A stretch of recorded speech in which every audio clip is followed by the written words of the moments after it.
Hola familia de herederos, bienvenidos a un domingo más de nuestras enseñanzas. Realmente mi esposo y yo estamos tan contentos que puedas acompañarnos cada semana, cada vez más estudiando el libro de Éxodo, que es el segundo libro de la Biblia. Así que yo te animo que puedas quitar a tu alrededor toda distracción. Este es un momento, es una hora que separamos a la semana, realmente es algo pequeño si lo comparamos con todo lo demás que hacemos y cómo nuestra agenda es ocupada con otras cosas. Así que te animo que puedas tener tu Biblia a la mano. Quiero que leas tu Biblia, que realmente corrobores que todo lo que estamos viendo y todo lo que estamos estudiando esté en la Escritura, que te asegures que esté escrito. Así que te animo que puedas tener tu Biblia. También te animo que puedas tener unas notas para que la mente, que a veces es frágil, que no retiene todo, puedas escribirlo en un papel. Es muy importante, ayuda mucho.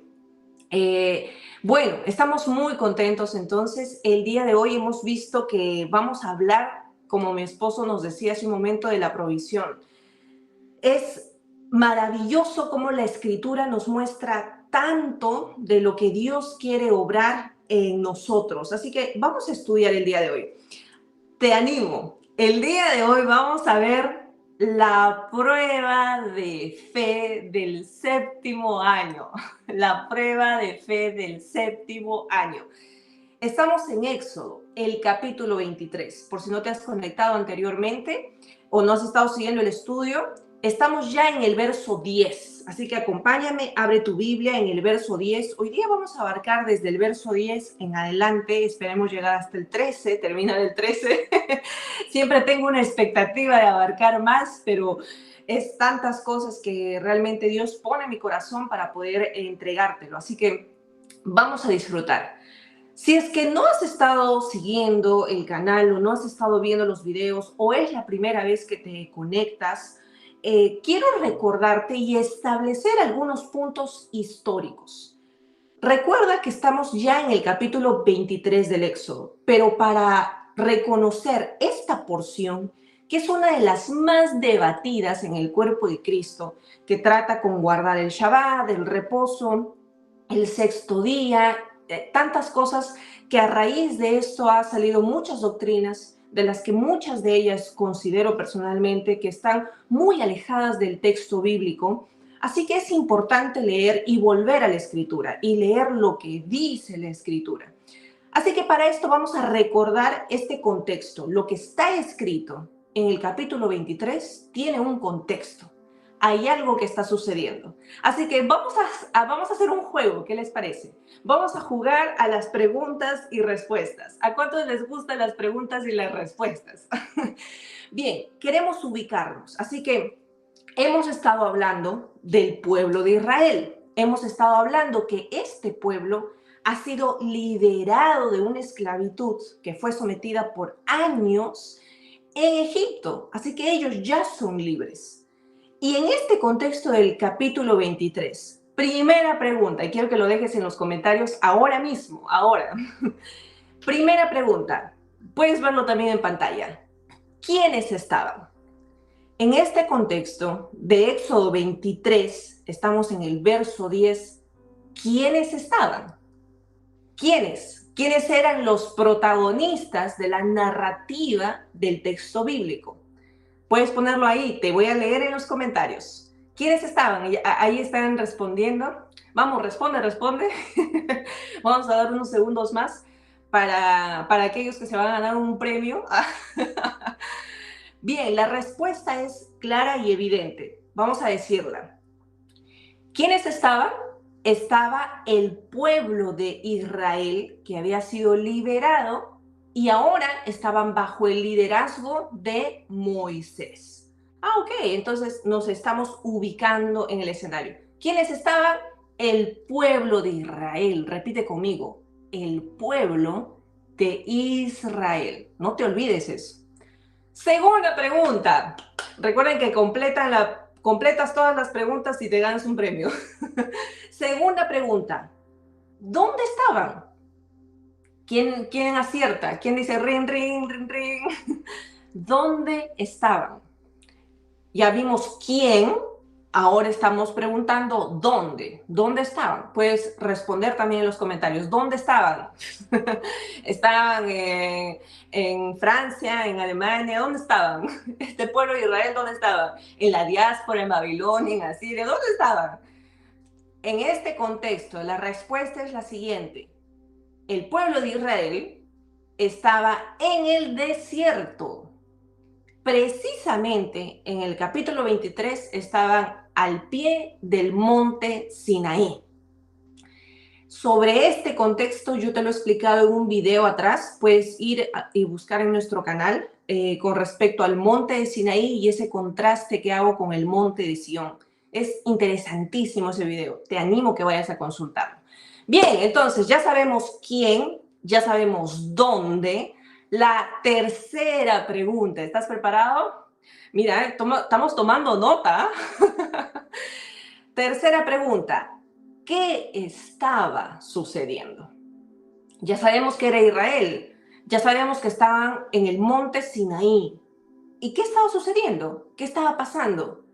¿Estaban haciendo unas carnitas? ¿Qué estaban haciendo? ¿Estaban haciendo una asada? ¿Estaban viendo fútbol? No sé, un mundial. Como muchos de los que no han asistido este día a clases por ver el mundial. ¿Qué estaba sucediendo? ¿Qué estaba sucediendo? ¿Cuál era el escenario? ¿Qué estaba pasando? Lo hemos visto a lo largo de todas estas semanas. La respuesta es la siguiente. Dios estaba entregando las leyes del pacto. ¿Te recuerdas? Empezó entregándoles con una manifestación de poderes, fuego, humo, temblor, relámpagos, y les entregó primero el decálogo, que es lo que nosotros conocemos como los 10 mandamientos, lo que el pensamiento hebreo conoce como las 10 palabras. Así que todo esto añadiéndose el compendio de leyes, que hemos visto toda esta serie de leyes que hemos estudiado. Ok, ya sabemos quiénes, ya sabemos dónde y ya sabemos qué estaba pasando. Cuarta y última pregunta. ¿A quiénes se les dirigieron estas palabras? ¿A quiénes? Muy deducible la respuesta, ¿verdad? Quiero leerte. ¿A quiénes? ¿A quiénes se les estaba dirigiendo estas palabras? ¿A quiénes se les estaba entregando estas palabras? ¿A quiénes? ¿A quiénes? ¿A Abraham? ¿A los apóstoles? ¿A quiénes? ¿A quiénes se les estaba entregando estas palabras? ¿A la iglesia? Y la respuesta es, lo vas a ver también en pantalla, a Israel como la nación del pacto mosaico. Familia, ya sabemos quiénes, ya sabemos dónde, ya sabemos qué estaba pasando y a quién se le estaba entregando el pacto mosaico. No se le estaba hablando a Egipto, tampoco se les estaba hablando a los filisteos, tampoco se les estaba hablando a los amalecitas. ¿Te recuerdas que cuando Moisés y el pueblo salieron de Egipto se tuvieron que enfrentar a Amalek, a todos estos amalecitas? No se le estaba hablando a ninguna otra nación, se le estaba hablando a Israel como la nación del pacto mosaico. Perfecto. Entonces, hasta aquí, estas preguntas y respuestas, cuéntame en los comentarios quién ganó, quién acertó a todas, quién me dijo yo me llevé el premio. Puedes dejar tus datos, tu correo electrónico, tu número de WhatsApp para enviarte un premio a quien acertó. Mira, ya nos hemos ubicado. Es muy importante regresar a estas preguntas cada vez que nosotros queremos ver la doctrina de la enseñanza del texto bíblico. Porque si no conocemos a quiénes se les habló, cuándo se les habló, en qué contexto se les habló, quiénes estaban, para quién fue dirigido estas palabras, a veces nosotros podemos torcer un poco lo que está escrito y querer traerlo a nuestro presente. Y eso es un error. Ok, ya teniendo el escenario, ahora sí, ya refrescados, bien ubicados en las cosas, vamos a ver el versículo 10. Y vamos a leer hasta la extensión del versículo 13, que es nuestro estudio del día de hoy. Vamos a apurarnos. Dice la Escritura, Éxodo 23, del verso 10 al verso 13. 6 años. Repite conmigo, 6. 6 años sembrarás tu tierra y recogerás su cosecha.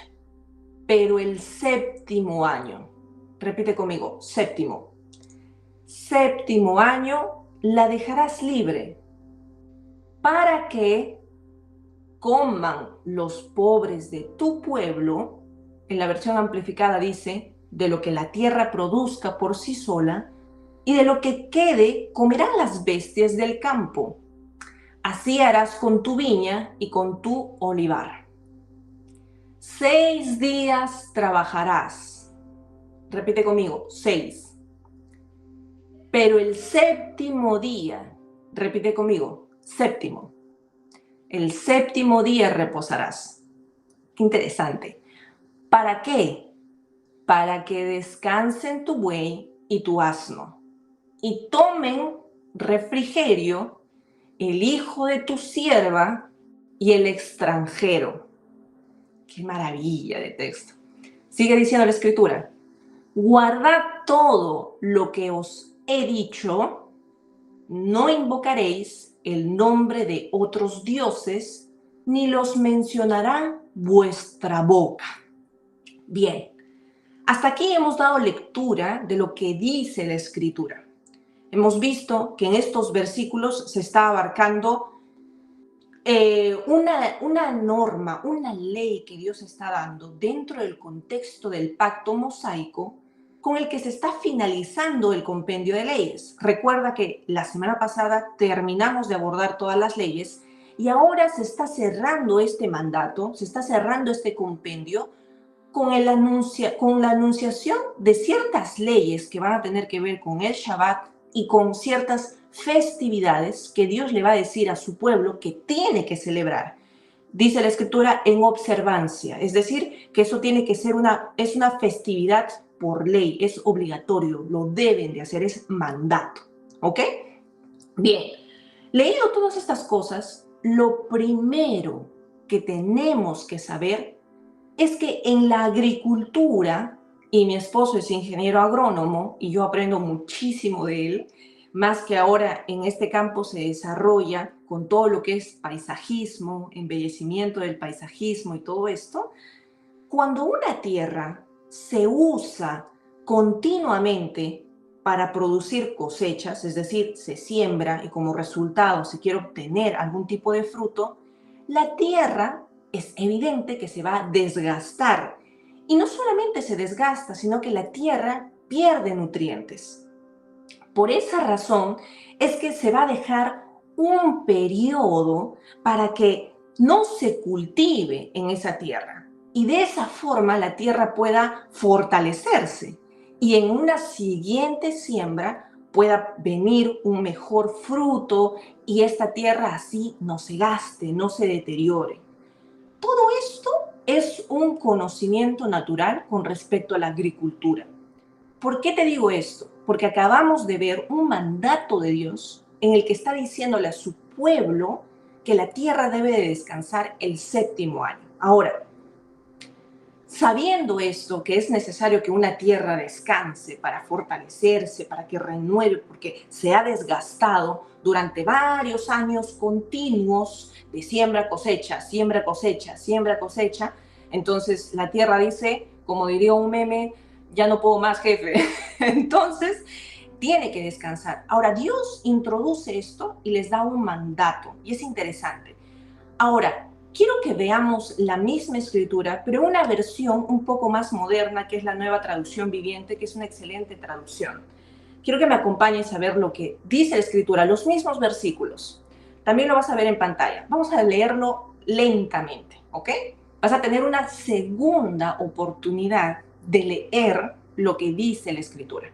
Acompáñame, dice, siembra, este es el mandato de Dios, siembra y recoge tus cosechas. ¿A quién le está diciendo? Volvamos a las preguntas. A Israel. Durante 6 años. Pero el séptimo año, deja que la tierra se renueve y descanse sin cultivar. permite que la gente pobre de tu pueblo, mira lo que dice, coseche lo que crezca por sí mismo durante ese año. No te pierdas de vista ese dato. Sigue diciendo, deja el resto para que coman los animales salvajes. Haz lo mismo con tus viñedos y olivares. Sigue diciendo la escritura, tienes 6 días de la semana para hacer tu trabajo habitual, pero el séptimo día dejarás de trabajar. Así tu buey y tu burro podrán descansar, y también recobrarás tus fuerzas, tus esclavos y los extranjeros que vivan en medio de ti. Presta mucha atención a todas mis instrucciones. No invoques el nombre de ningún otro Dios, ni siquiera menciones sus nombres. ¡Wow! Realmente esta escritura nos da mucha luz. Ahora, quiero que entiendas y veas a la luz de la palabra que Israel, hemos dicho, acaba de salir de una gran esclavitud, de un gran sufrimiento que vivió en Egipto. Lógicamente, luego de una esclavitud de tantos años, es donde ellos, según esas vivencias de ser esclavo, se le impregnan a ellos varios pensamientos que van a moldear su conducta, que van a moldear su forma de actuar. Ellos tienen muy grabado en su mente muchas vivencias, seguramente horrorosas, de ser esclavo, ¿ok? Dentro de esos pensamientos vamos a evaluar 3 pensamientos que por lo menos ellos han tenido. Primer pensamiento. El pensamiento que estaba en el cerebro de ellos. La producción nunca se detenía.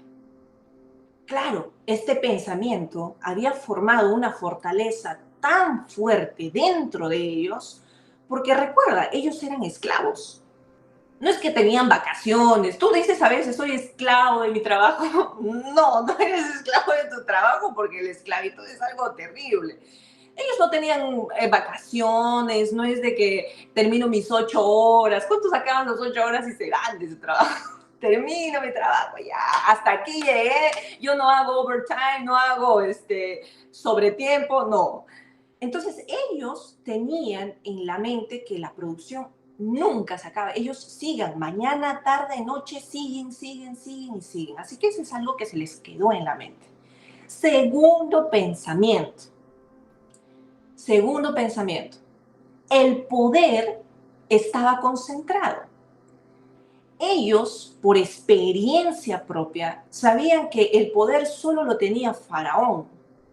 Y de alguna manera lo tenían aquellos que estaban sobre ellos, como los capataces, que podían azotarlos, golpearlos. ¿Te acuerdas el episodio cuando hablamos que cuando vino todas estas cosas para que el pueblo se liberte, Faraón hizo que trabajaran el doble, o sea, trabajaran rigurosamente y que se vayan a traer su propia paja para hacer los ladrillos? Y los capataces estaban ahí, estaban trayendo látigos sobre ellos, haciendo que su trabajo sea cruel, forzado. Así que el pensamiento en ellos es de que ¿quién tiene el poder? Solo Faraón y solo estos capataces que me pueden pegar, azotar, mandar y hasta matar. Tercer pensamiento. Qué interesante lo que estamos hablando. Tercer pensamiento. Los esclavos trabajaban para sostener el sistema. Uno de los pensamientos que estamos viendo a continuación es de que existe un sistema y ese sistema es la construcción. El imperio de Egipto tenía que avanzar, ellos crecieron mucho en arquitectura, crecieron mucho en muchas ciencias, así que los esclavos eran parte de ese sistema. Y ese sistema se sostenía a través de ese trabajo forzado. Así que existía un sistema, existía una estructura. Entonces estos son 3 de al menos los pensamientos que estaban impregnados en la mente de ellos. Ahora, ellos ya salieron de eso. Ahora están, ¿dónde dijimos? Al pie del monte de Sinaí. Pero eso significa algo, que ellos tenían una idea aprendida de tres cosas. ¿Qué dijimos? De la producción, del poder y del sistema. Todo el tiempo producir, alguien tiene el poder y hay un sistema. Y ese sistema, estoy en la última rueda del coche del sistema. ¿Cuántos se han sentido así? Tengo que producir, alguien tiene el poder y ese poder yo no lo tengo. Ese no es el poder, alguien me gobierna. Y el sistema, yo soy la última rueda del coche. Entonces, esa es una idea que tenían sobre estos tres aspectos al menos.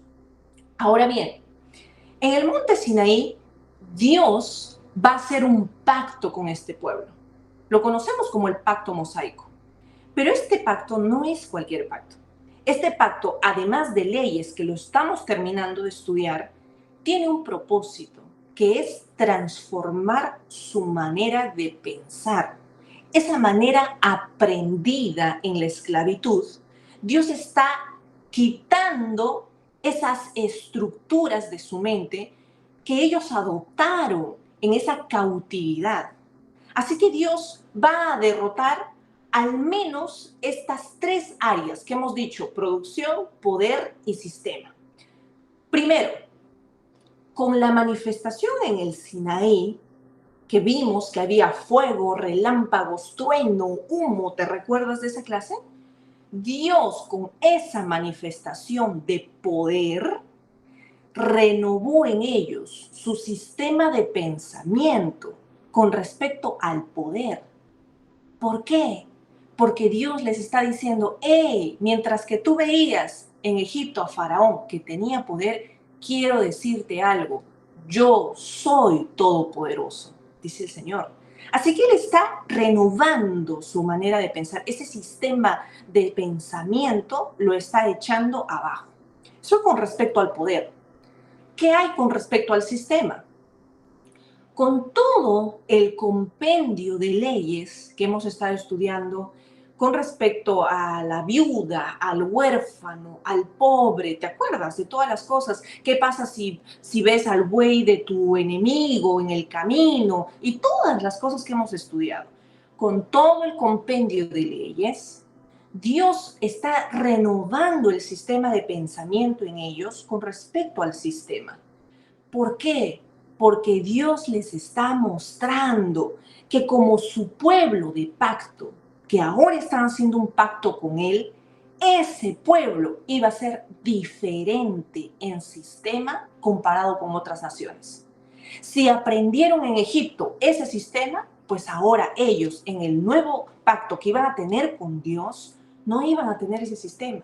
Iban a tratar con misericordia al extranjero, tener presente a la viuda y al huérfano, no pedir abusivamente préstamos a alguien que no puede pagar, o al pobre o al necesitado. Y entre todas estas cosas los estaba formando con un nuevo sistema. Tercer punto, ¿qué hay con respecto a la producción? Y este es el tema de hoy. En la sección de las leyes estamos entrando a abarcar las leyes de las ceremonias, especialmente la ley del Shabbat, o la ley del reposo, o la ley del del sexto día, que también algunos se refieren así, al descanso. Con esta sección de leyes, de las festividades y ceremonias solemnes, Dios renueva su sistema de pensamiento con respecto a la producción. ¿Te habéis puesto a pensar en eso? ¿Por qué? Porque Dios va a romper en ellos esa idea de explotar todo al máximo. Ellos habían aprendido en Egipto que el trabajo, porque soy esclavo, produzco, yo no tengo vacaciones, yo no tengo nada.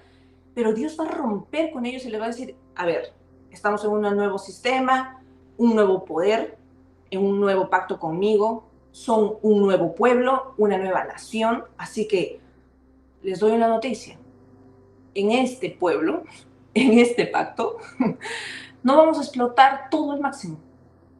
No vamos a ser como en Egipto, esclavos. sin descanso, y trabajar y explotados.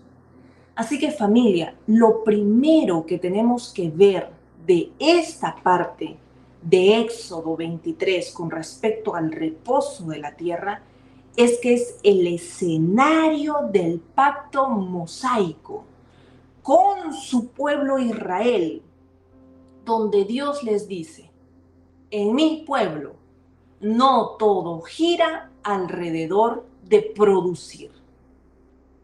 Qué fuerte, ¿verdad? Más sobre todo a gente que viene de trabajo explotado, de ver todo, producir, producir, producir.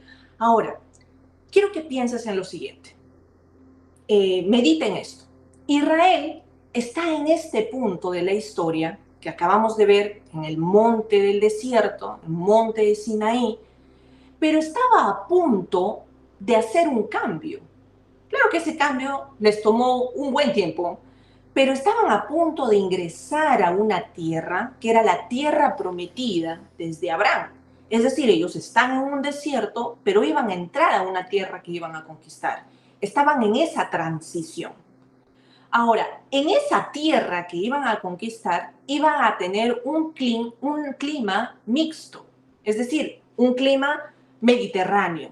¿Cuántos conocen los climas mediterráneos? Israel tiene un clima mediterráneo. Por ejemplo, Italia, Grecia tiene climas mediterráneos. De ahí es donde vienen las ensaladas mediterráneas, esa frescura, ¿no? Esa frescura del clima mediterráneo. Eso era lo que iban a obtener. Pero ¿dónde estaban en ese momento? En ese momento estaban en una zona árida, era el desierto. Así que iban a trasladarse a esa tierra prometida, pero esa tierra también iba a ser una semiárida, iba a ser una zona rocosa. ¿Qué implica este clima? Implica lluvias escasas, a veces lloviznas, como es un clima semiárido y mediterráneo. Habían veranos completamente calurosos, pero secos. El terreno es rocoso. Los días son muy calurosos en verano, es fuerte. Los que han estado en Israel saben, los vientos son grandes, pero también los climas en verano son drásticos, como el desierto. Así es el clima. Así que ellos en esa tierra iban a aplicar lo que estaban recibiendo como mandato en el Sinaí. Porque en el monte Sinaí no iban a poder practicar todas las leyes como lo iban a hacer en el pueblo, en el lugar donde Dios les estaba dando su promesa, su conquista. Así que ellos se iban a dedicar a producir en esa tierra, con todos estos retos, zona árida, rocosa, calor y todas estas cosas que hemos hablado. ¿Y qué iban a producir? En su mayoría iban a producir cereales, porque para eso estaba la tierra dispuesta en esa zona, como el trigo, la cebada. Por eso es que hay muchas parábolas de Jesús que hablan del trigo, de la cizaña. También iban a haber viñedos, porque era una zona donde se iba a producir uvas. Y también olivares. Claro, ¿quién no sabe y quién no recuerda los lugares donde Jesús estaba, donde habían olivos, ¿no? Las aceitunas que nosotros conocemos. Ahora, teniendo en cuenta toda esta vegetación, va a haber un reto: el agua. El agua en una zona árida es limitada. Así que va a haber límites de vegetación, porque no es una zona tropical, no es como una selva, el Amazonas, donde tú puedes estar con una liana extendiéndote de árbol en árbol, sino que es una zona árida. Así que van a tener retos con la vegetación, pero también van a tener retos con el agua. Ahora, ¿por qué te cuento todas estas cosas? Porque tienes que entender que Dios les está diciendo que aparte de todos los retos de producir en una zona árida, encima iban a tener que dejar descansar a su tierra, es decir, que no iban a tener oportunidad de sembrar y cosechar durante todo un año. Cuando tú miras el panorama completo, dejar de descansar una tierra que tanto te cuesta que produzca por todos los retos de una zona mediterránea y desértica, iba a ser económicamente costoso. Dejar de producirla por todo un año iba a implicar ¿a qué, familia? A renunciar a una cosecha completa. toda una cosecha.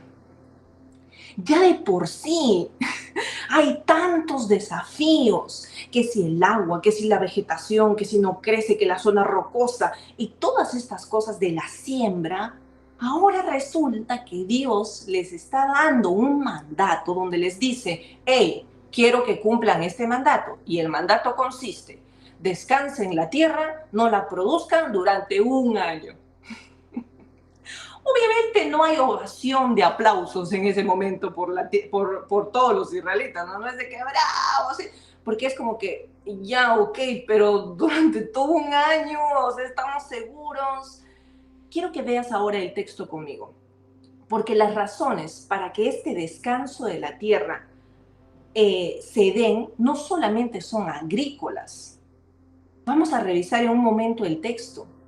No solamente Dios se está concentrando en temas agrícolas, que ya lo dijimos, sí, la tierra tiene que descansar para que recupere sus nutrientes. Y eso lo sabe todo profesional que tenga que ver con el medio ambiente, la agricultura especialmente, y también los agricultores, los campesinos, lo saben.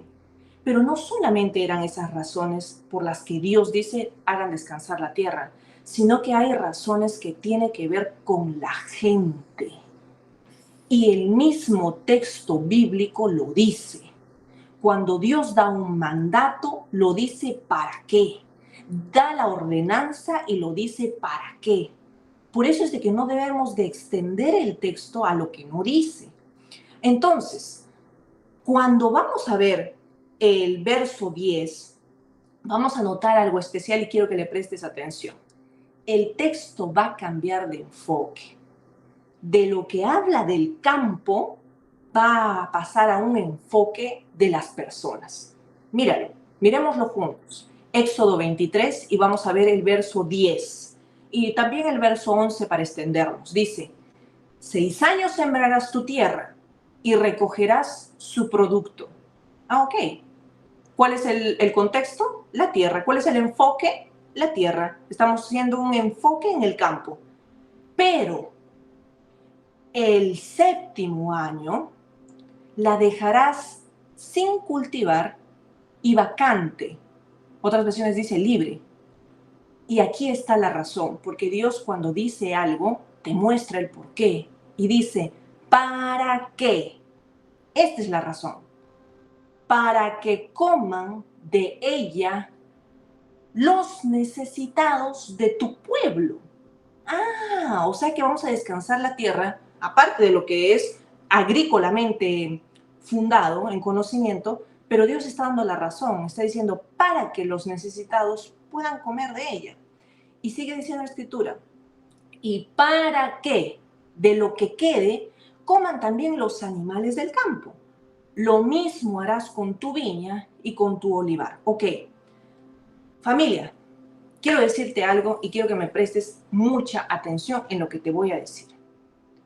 Acabamos de leer el texto. El texto no está diciendo que la tierra es de todos. El texto está diciendo tu viña, tu olivar. Eso significa que hay un dueño, que hay un propietario. Aquí la escritura no está diciendo que la tierra se convierte ahora de todos el 7º año. No está diciendo eso.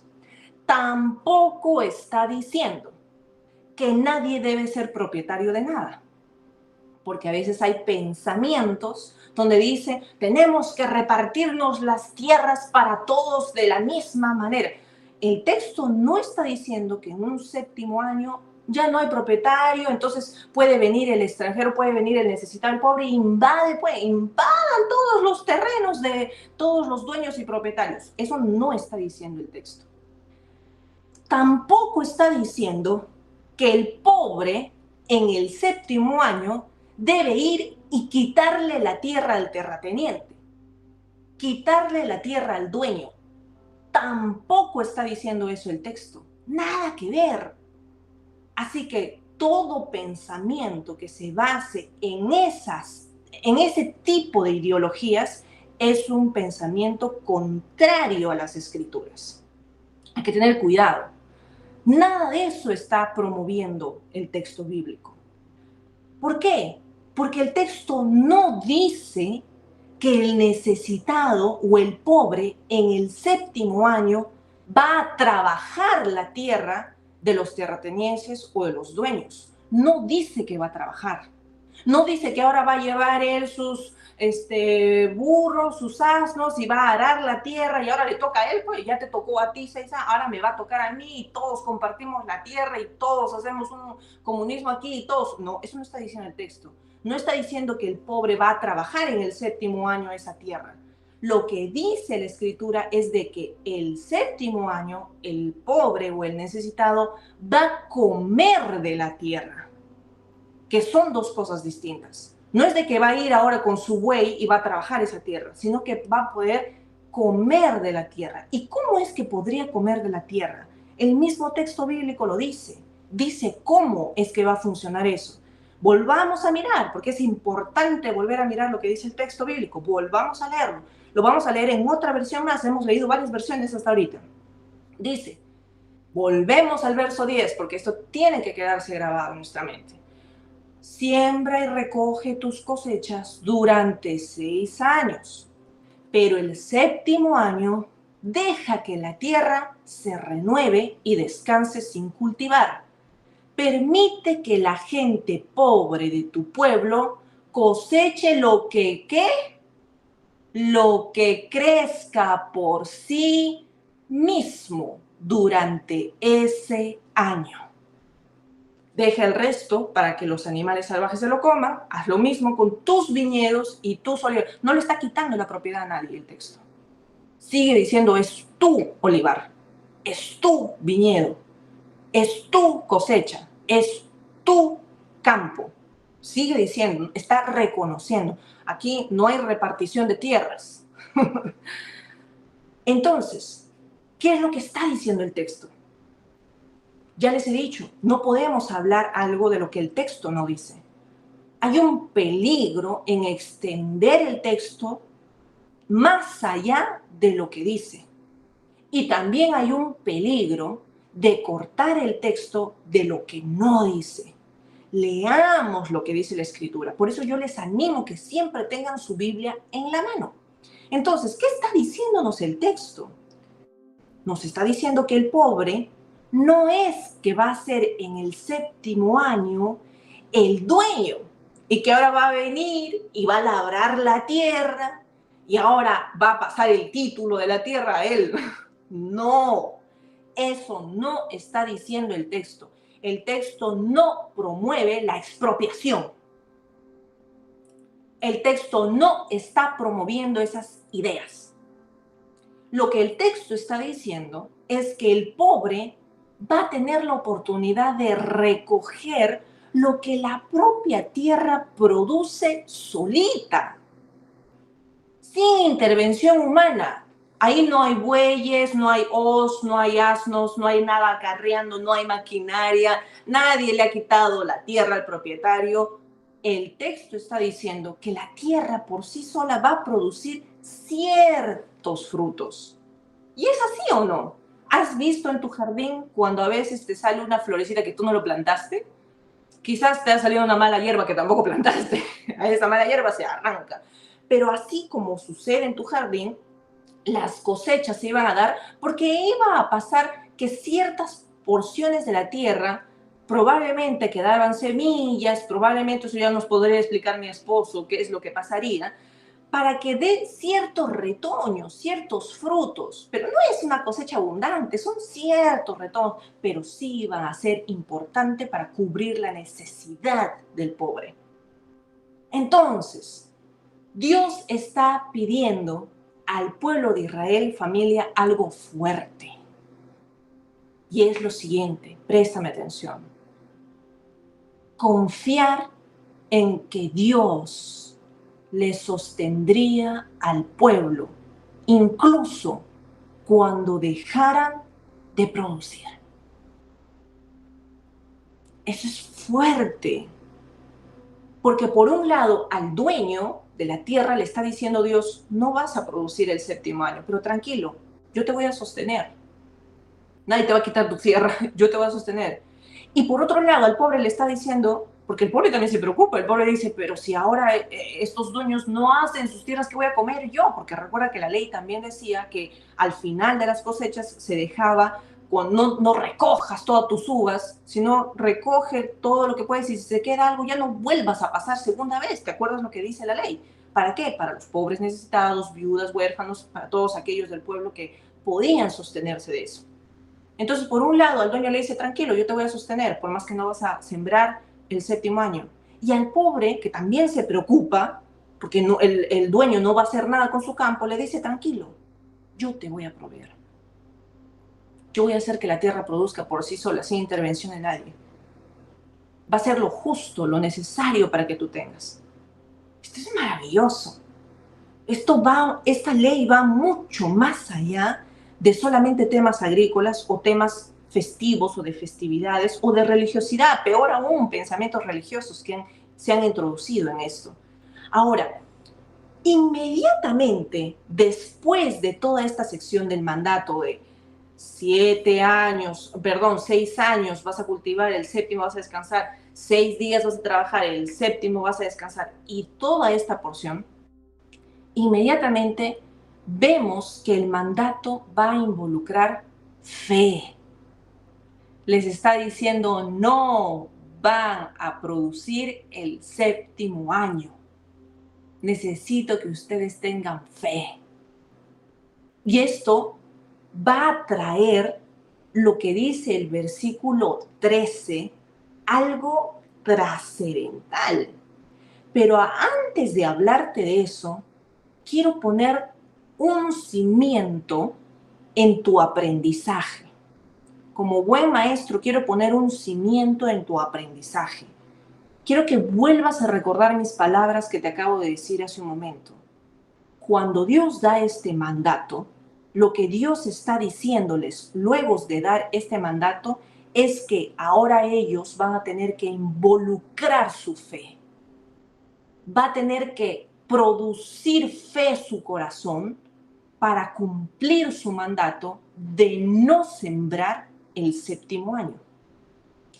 Con respecto a esto, yo he aprendido de mi maestro y mi pastor, Víctor Sarruk, he aprendido muchísimas cosas, pero una de las más maravillosas enseñanzas es la forma en que Dios habla en todas las dispensaciones. Tú, no sé si sabes, pero este es el momento para que ustedes puedan tomar notas. Dios habla de diferentes formas en cada dispensación. Hay dispensaciones y dispensaciones en el Antiguo Testamento y también encontramos revelación de dispensaciones en el Nuevo Testamento. Pero Dios en cada dispensación habla de una forma diferente. Dispensación de la palabra que va a venir significa administración. La administración es así como un alcalde deja de ser alcalde en un periodo y ahora va a pasar una administración nueva. Eso significa dispensación. Esas son las dispensaciones, las administraciones. Dios ha hablado en diferentes dispensaciones de diferentes maneras, pero quiero que sepas algo. La forma en la que el hombre, el ser humano, responde en cada dispensación es la misma. Y esa forma de responder es la fe. Por ejemplo, en total hay 7 dispensaciones de lo que nos muestra la Biblia. 5 dispensaciones que se dan en el Antiguo Testamento. 2 de ellas que nos muestran en el Nuevo Testamento, pero que también son tipo y sombra del Antiguo Testamento, una de ellas que va a ser prácticamente la 7ª. La historia del mundo desde Adán está enmarcada en un periodo de semanas milenarias que son 7 años. La muestra, el tipo y sombra de la ley del reposo tiene que ver con algo más allá que una figura religiosa de guardar el día sábado. No consiste en eso. Este periodo de semana milenaria de 7.000 años se va desenvolviendo en cada dispensación. No te voy a hablar de todas las dispensaciones porque esto sería muy largo, pero sí quiero poner delante tuyo un panorama para que tú puedas entender de qué se trata. En cada dispensación Dios habla de forma diferente, pero la manera en que va a responder el hombre en cada dispensación va a ser la misma. El hombre tiene que responder de la misma manera en cada dispensación. Por ejemplo, existe la dispensación que se le llama la dispensación de la inocencia. La dispensación de la inocencia se encuentra enmarcado en el escenario del Edén. Y Dios hablaba en esa dispensación o se relacionaba con el hombre en esa dispensación a través de su palabra hablada. Esa dispensación duró poco. Después existen otras dispensaciones como por ejemplo el gobierno humano, la dispensación de la conciencia. No voy a entrar en detalles, pero sí hay una dispensación que tú y yo conocemos que se llama la dispensación de la promesa. En esa dispensación, en esa administración, en ese periodo, es donde escoge Dios a Abraham y le promete que va a levantar a través de él una gran nación. Esa historia tú y yo lo conocemos. En ese momento se establece una nueva dispensación en el escenario humano. Y en esa dispensación, Dios habla en esa dispensación a través de sueños y habla a través de altares. Se levantan altares. Tú conoces la dispensación que surge en ese periodo, porque está Abraham, está José, que tiene muchos sueños y Dios le habla a través de esos sueños y visiones. Entonces, esta dispensación es a través de sueños y a través de las palabras que Dios le va a hablar cuando estos hombres levantan altares a Dios. Esta dispensación termina en la cautividad en Egipto. Ahí acaba esa dispensación. Y se levanta una nueva dispensación, que es la ley de Moisés, que es lo que estamos estudiando nosotros. La dispensación de la ley de Moisés. Esta dispensación se manifiesta ahora en el Sinaí. Quiero que tú anotes en algún momento de tu Biblia, si quieres a partir del capítulo 20, dispensación de la ley de Moisés, porque ahí inicia una administración, inicia una dispensación, inicia un pacto, inicia varias cosas ahí. Así que en esta dispensación de la que estamos estudiando tú y yo en Éxodo, la manera predominante en la que Dios va a hablarles a ellos en esta época va a ser los tipos y sombras. Por eso es que durante todo el curso de Éxodo yo te digo, este es un tipo y sombra, este es un tipo y sombra de lo que va a venir, este es un tipo y sombra. ¿Qué cosa es un tipo y sombra? Es aquello que se ve ensombrecido de algo, una figura de sombra de lo que es realmente. Es una sombra de lo que realmente se va a manifestar, de lo verdadero que se va a manifestar más adelante. Entonces, ¿cómo más habla? Va a hablar a través de la ley, que es lo que estamos estudiando, que es la ley de Moisés. Y todos estos símbolos apuntan al futuro. Todas estas leyes que estamos estudiando, si bien es cierto, están gobernando en el pueblo, pero están apuntando al futuro. Familia, todo es un tipo y sombra. Quiero volvértelo a decir. Los sacrificios, los altares, el tabernáculo, el sacerdocio, los utensilios que se usaban en el lugar santísimo, el arca del pacto, los colores, los números, los nombres, las medidas, las fiestas, el Shabbat, el reposo, todo es un tipo y sombra y tiene un propósito. Están apuntando al Mesías. Están apuntando a un plan futuro de Dios. Por eso es de que esta dispensación trata de todas estas cosas. No es para que tú cumplas religiosamente todo. No es para que tú adoptes esto y digas, no, ahora yo voy a descansar los sábados y los sábados voy a reposar, no voy a prender, como dice la Escritura, no voy a prender fuego, no voy a hacer nada, como dice la Escritura, así que voy a guardar ella. No, estás equivocado si piensas de esa forma. Ahora, esta dispensación de la ley de Moisés, o esta dispensación que estamos hablando del Éxodo, ¿cuándo acabó? A ver, quiero ver en los comentarios. ¿Cuándo acabó esta dispensación, esta administración? ¿O no acabó? Porque hay algunos que viven como que si no hubiese acabado. No acabó, yo lo sigo viviendo, la ley mosaica es mi ley que me gobierna. Esta dispensación, quiero comentarles que ya terminó y duró hasta la cruz. Desde ahí abarcó desde ahora, desde el momento del Sinaí hasta la cruz con Cristo.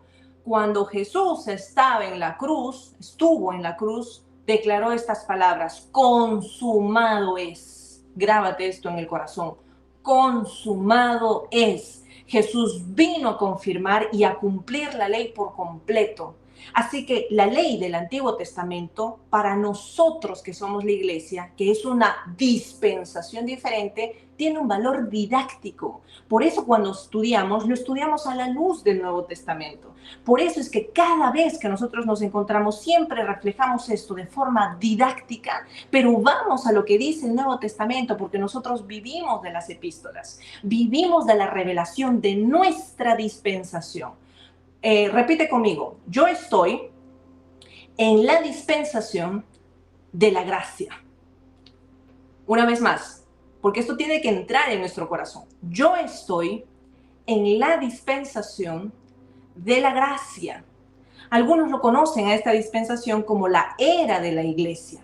Familia, si tú estás disfrutando de la dispensación de la gracia, ¿por qué quieres abrazar a la dispensación de la ley mosaica cuando no te corresponde? Esa administración ya pasó. Estás viviendo en la era de la iglesia, en la era de la gracia. Esa es tu dispensación. Nosotros nos encontramos en esta dispensación. ¿Y cuándo comenzó esta dispensación? En el día de Pentecostés. Ahí se generó la iglesia, ahí se creó la iglesia. En ese día se creó la iglesia y surgió la nueva dispensación, donde todos nosotros que somos salvos estamos involucrados en esa nueva dispensación. Y te cuento algo asombroso: está a punto de acabar. Esta dispensación está a punto de acabar. ¿Cuándo acaba? ¿Quién me dice? Ya lo saben porque siempre lo estoy repitiendo. En el día del rapto. Familia, repite conmigo: el día del rapto acaba mi dispensación. Acaba. Ese es el periodo en el que estamos viviendo tú y yo ahora. ¿Y cómo habla Dios en esta dispensación? ¿Cómo nos habla? Recuerda que te dije algo, que Dios habla diferente en cada dispensación. Cada dispensación Dios habla de formas diferentes. ¿Cómo habla en esta dispensación al que tú y yo pertenecemos? No habla con sacrificios, no habla con altares, ni con el sacerdocio del grupo de Leví, de la tribu Leví. No habla de esa forma. Habla principalmente por su palabra escrita y revelada en el Nuevo Testamento y por el Espíritu Santo en ti. Esa es la forma en que Dios habla en esta dispensación. Ahora, sí, hay algunos sueños, algunas visiones que podrían suceder, pero principalmente Dios habla por lo que está escrito en el Nuevo Testamento y por el Espíritu Santo que te trae aquí la palabra. ¿Qué dice Apocalipsis? El que tiene oídos, que oiga. Oídos para oír, que oiga lo que el Espíritu le dice a las iglesias. Eso dice Apocalipsis. El Espíritu Santo está hablando a las iglesias. Es de ahí donde recibes tu fuente. Y tú tienes que recibir con un conocimiento revelacional, no con un conocimiento sensorial. No con un conocimiento que te lleve a los sentidos o a las emociones, o querer ver manifestaciones, como lo hacía la antigua dispensación. Tú estás en una dispensación superior, mayor, diferente, con nuevos atributos, con nuevas herramientas. Estás equipado, como dice la Escritura. Tú eres la iglesia. Tú eres tesoro valioso. Tú tienes la verdad. Así que nosotros nos movemos en esta dispensación. Y cuando nosotros seamos arrebatados, familia, la dispensación de la era de la gracia acaba. Y en ese momento la tierra entrará por 7 años en la tribulación. Y al finalizar, escúchame bien, Al finalizar la tribulación, los 7 años de la tribulación, Jesucristo va a regresar, colocará sus pies en el monte de los olivos y regresará con sus santos. Y en ese momento, luego de librar una batalla que le llaman la batalla del Armagedón, empezará la séptima dispensación, que es el milenio. Escúchame lo que te digo. La séptima dispensación, que es el milenio. Y escúchame lo que te dije hace un momento. La dispensación de la ley mosaica estaba apuntando a lo que ha de venir. 6 días vas a trabajar y el séptimo vas a reposar. Estamos en esa sexta dispensación que va a culminar muy pronto. La iglesia va a ser levantada y vendrá en un futuro muy cercano, la séptima dispensación. De eso se trata lo que estamos estudiando. En conclusión, familia, la respuesta del hombre siempre en cada dispensación es la misma. Aunque Dios está hablando de forma diferente en cada dispensación, pero la respuesta del hombre siempre tiene que ser la misma. ¿Y cuál es? La fe. La fe. Aunque las formas de Dios para hablarle a los hombres han cambiado en cada dispensación, el hombre solo responde de una manera, que es la fe. Quiero decirte algo para terminar esta noche. Ningún hombre fue salvo por rituales, por festividades, por cumplir la ley. Todo es por fe.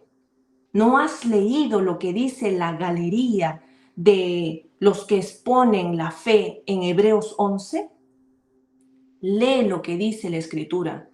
Dice, por la fe Abel, por la fe Enoc. Son de las dispensaciones de otras dispensaciones que hemos estado hablando. Por la fe Noé, por la fe Abraham, por la fe Isaac. Mira cuántas dispensaciones hay ahí, son diferentes. La dispensación de Abel, que hemos estado hablando, que es de la inocencia. La dispensación de Abraham, que es la dispensación de la promesa. La dispensación de Noé, que es la dispensación de la conciencia. Y ahí nomás viene la Torre de Babel, que es del gobierno humano. Son diferentes dispensaciones, pero en todas ellas, por la fe. Por la fe Abel, por la fe Enoc, por la fe Noé, por la fe Abraham, por la fe Isaac, por la fe José, por la fe Moisés. Lee el verso 23 de Hebreos 11. Pasan las dispensaciones, pero la respuesta del hombre hacia Dios sigue siendo la misma. La fe, no los rituales, no las ceremonias, no los tipos y sombras. La fe. Eso es lo único que ha salvado a la humanidad, siempre. Nos vemos la siguiente semana para seguir hablando del Shabbat, las dispensaciones y muchas cosas que Dios quiere revelarnos. Gracias por quedarte. Nos vemos la siguiente semana. Bendiciones. Adiós a todos.